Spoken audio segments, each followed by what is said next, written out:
Hi guys, it's Phil again. As you can see today I'm in the lakes. I'm just back from my trip to the Alps with my good friend Joe. We did a few quite good routes there and got out to the Dolomites and had quite a lot of fun there too. Today I want to go over with you what's on an Alpine rack. Having done a few varied routes and having a trip planned to Switzerland with Claire shortly, I thought it was a really good time to go over what do I take with me. So come on, let's go.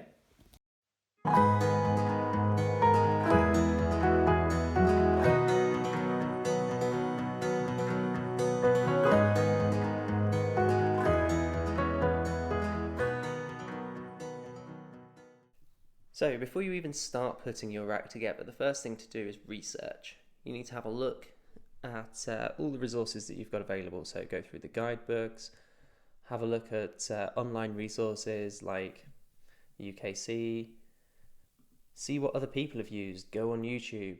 You can see here I'm researching the Liscombe Traverse. And look what people are doing. These guys are obviously moving on rock, they're obviously moving on snow, so they're going to already be thinking glacier gear, basic rock rack.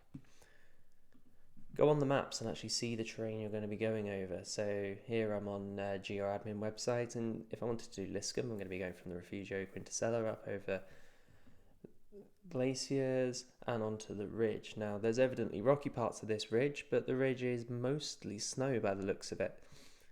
And the descent down towards the Genefti hut here, again, it's over glaciated terrain, so this is going to inform what I'm going to be using on my rack, isn't it?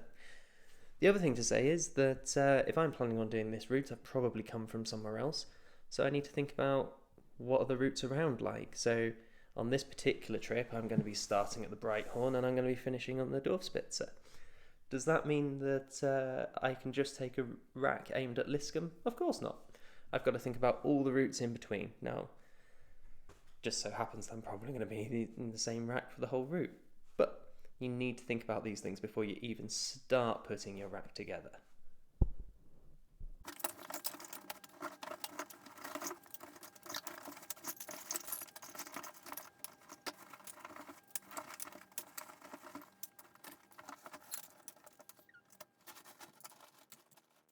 When I was thinking about this video, I wasn't thinking about people who would be doing things like the Liscombe Traverse. I'd be thinking more along the lines of someone who is going to Chamonix on, say, their first trip. They're going to want to be doing routes that are in the kind of PD, AD range probably, and they're going to be looking at kind of the mixed stuff in that area, like the ridges on the Petzl Reverso, on Point La Chenelle, or things like the Arête à la Rance. What are you going to be carrying this rack on? I think for me, if I'm going to be on glaciated terrain most of the day, and I'm not going to be carrying much in the way of rack, then I'm probably going to go with my lightweight mountaineering harness, like this one here by Edelrid. It's great because it's nothing to it, it weighs nothing, it's not going to get hot and sticky on it. Also, you can stretch it over boots and crampons easily because you just clip it around your leg. If I'm going to be doing anything that does require sitting in my harness for much of the day, I'm going to go for my climbing harness. This Black Diamond one is far comfier. It has a wide hip strap and leg loops. It also has multiple gear loops compared to the two on the previous harness, and it just is that bit more practical for anything that has much mixed or rocky ground. So I think a standard climbing harness will be enough for you on your first trip. Now, there's some things that everybody has to carry, whether they're leading or not. To start with, you need at least 2 carabiners, preferably small, easily opened ones with gloves on, like these, Rockies by Simond. These are dirt cheap, and they are particularly good because of how small they are. That makes them really light, so you barely notice that you've got these. And I use these two for attaching to my harness and securing the coils on my rope. They do a job that is very easy, and they do it all day long without getting in the way. Once you're off the glaciated terrain, when you're not using the coils anymore, they suddenly become something to make an anchor with. So they have a dual purpose. Moving on. When your friend goes into a crevasse, hopefully never, but if they did, you need a sling. So that's going to be connected onto either the ice axe in a buried axe belay or connected to a couple of screws that you're carrying. Now, I like to have a large HMS kind of pear-shaped carabiner attached to that so that you can get the rope into really easily when you're in that panic. The other thing about it is it needs to have a good wide lip on it so that it can reduce the friction that little bit. On there I also store the prusik that's going to hold the rope at the anchor when you're doing a crevasse rescue. Again, that's dual use kit. This HMS carabiner can be used while you're climbing as a point to put a Italian hitch onto. You've also got a sling for placing around spikes. The next thing you're going to need is a pulley. The standard pulleys used, like this camp one or the very similar Petzl ones, are perfect. They're at the second change in direction of the rope in the system, and that's where the most friction is going to be generated. So a good pulley is really useful there because it drops that friction right down. I will often use instead, if I'm going with my light girlfriend, a DMM Revolver. Now, there are advantages and disadvantages to both, and I think that's just something that you'd work out for yourself. Always remember that with a standard pulley you need an oval carabiner, and remember that these are being attached to the rope somehow, so this could be either with a prusik like I am here, or with a tib log, or something like a Wildcountry Ropeman, which is what I would normally use.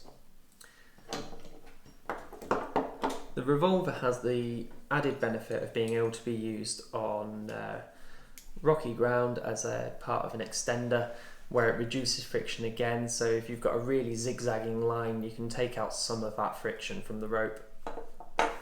To attach yourself at the anchor when your mate's fallen in, you also need to think about an extra sling for you. So that's why I've got a second 120 there and another small lightweight carabiner. This is a Wildcountry Ion. It's a much slicker version of these Simond Rockies, and I like the action of the gates on these. The only thing about them is that they're particularly bad with Italian hitches, so you need to remember that. And these sharp edges do seem to put some extra friction in the rope when you're doing rope management. Just something to think about. The next thing that everybody should have with them is a belay plate. I like to carry a Petzl Reverso, or depending on which rope I'm using, a Black Diamond ATC guide. I always use a belay device that can do guide mode because that's just really helpful when you're bringing somebody up. It reduces the amount of energy you're using a lot, and they're just much more ergonomic. I also always use one of these DMM Belay Masters. It sounds silly, but I have seen the gate come undone when it's been undone by the rope, and I have forgotten to do it up myself. This plastic clip just stops that happening. I will try and find links to any of these pieces of equipment, and I will put them in the description below, so if you're wondering about any of these so far, then just look below and they should be there. Now, any sort of glacial traverse is going to necessitate carrying a couple of ice screws. Until you get more advanced and you can read these things better, it's better to just carry them whatever. So I like to carry a couple of 20cm BD Expresses like this. These are great. They bite the ice really well and go in the first place when you're driving them, and then once they have bitten, this little handle is brilliant. It just enables you to drive the screw in really quickly. This particular screw has 2 attachment points, which just makes the management of belays a lot easier, and I just find them a really nice screw to use. So, in the kit that everybody carries, we've already got 4 slings for when we're leading, we've got multiple carabiners to use, and we've got a couple of bits that will make life easier. We've also got a couple of prusiks in there that we can use for threading, so you can see how you're probably not going to need the size of rack that you might think. So when it does come to protection, what extra are you going to need to carry? I like to carry a few extenders. So here I've got some nice long DMM extenders. The longer the better, to be honest, because they're going to reduce the amount of leverage on your gear when the rope's moving around on them. Also, your line is likely to be quite convoluted in some places, and just that extra length is going to reduce down the angles on the rope. Reducing those angles means reduced friction. That's why I'd also carry a sling drawer or two. So this one I've just made out of a 60cm sling and a couple of Carabiners, but you can buy specifically made ones. I'd often carry a couple of them. 6 is definitely enough extenders, especially if you're placing camps as well. They're going to have their own extender on them. It's kind of starting to become overkill if you're carrying much more than that. For passive protection, I really like the DMM Offsets. There's an extra 1 in this set, but I can't find it at the moment, and 5 is probably a good number of nuts to be carrying. I particularly like these because they have so many different shapes and sizes on each nut that you can pretty much place them in any crack. The other thing to say is that they overlap their sizes quite well, so that ends up being really useful because it just makes them so much more versatile. I might sometimes carry, say, the DMM Walnut or the Wildcountry Rock up from this larger one, just so that I've got that extra bit of confidence as well. They're not 100% needed, and if you don't have a set of these, carrying every other Wildcountry Rock or every other walnut and having maybe 6 with you is perfectly appropriate as well. The next thing I like to carry is a couple of mid-size cams. I like the DMM Camelots because they just have a really smooth action, they're really easy to place. I like their range and they're absolutely bomber when they're in.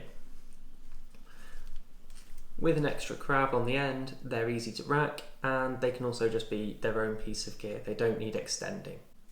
The other thing about having a crib straight on it is you can use it as a direct belay, just whack it in and then place an Italian hitch straight on it. The next thing to think about would be a large sling like a 240. As I said, we've already got a couple of 60s, a couple of 120s. A 240 just makes the whole set more versatile. You can place that over large boulders and you can build anchors with it really easily. This 0G1 cost me very little and has been a really, really beneficial thing to carry, I found, on routes. So that's the kind of basic gear that you're going to need. Within a partnership, you may also want to think about carrying a nutkey. I personally don't like nutkeys very much, and I do use them on trad all the time because you just have to. On an alpine route like the type we're talking about though, it's probably a waste because you're probably already carrying an ice axe, so the pick on that will do the job.